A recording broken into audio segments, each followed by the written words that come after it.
Welcome back to Muscle in the Morning. I'm Dave Palumbo and today is Monday, March 23rd, 2020. And let's find out what's going on in the world of bodybuilding and fitness.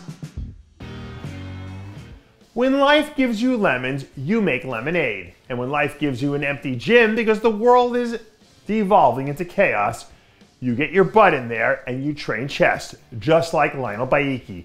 Despite not being able to compete at the Arnold Classic a few weeks ago due to travel restrictions, Lionel seems like he's making the best of a bad situation. By all accounts, he's still training hard and trying to remain focused on whatever might be coming down the road. There were a lot of people who were targeting Lionel as a potential top 5 finisher in Columbus, so as long as he stays within striking distance, hopefully another top 5 won't be too far off in his future. One of the big casualties of the Arnold weekend travel restrictions was Nathan Asha, who took to his social media this week to voice his thoughts about the season being put on hold. For someone like Nathan, who had such a rough start to his 2019 season, I think the news is probably even more frustrating since he was looking at 2020 as an opportunity to start off with a clean slate. That being said, he's still keeping it in phenomenal shape. So if things do happen to open up, he's someone who seems like he could be in a position to take advantage of a very short window.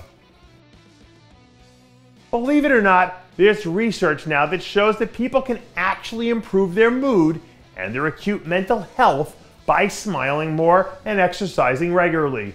And from the way it looks, Breon Ansley must have an inside track on my reading list, because it seems like all this guy does is lift weights and smile for the camera.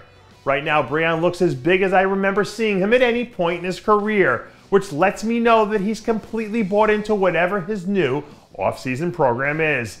As a 2-time Olympia champ, he's obviously one of the most talented athletes in the division. But if he gets a chance to put his hard work on display this year, it'll be interesting to see what a bigger version of him looks like when it's all chiseled down.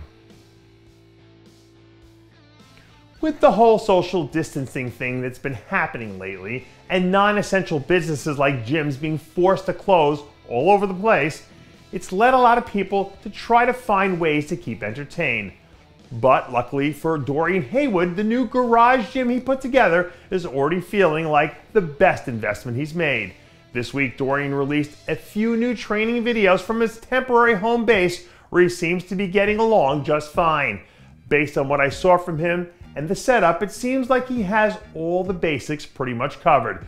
So if he does end up having to go through with the full 2-week quarantine, it doesn't seem like a terrible place to have to wait it out for now.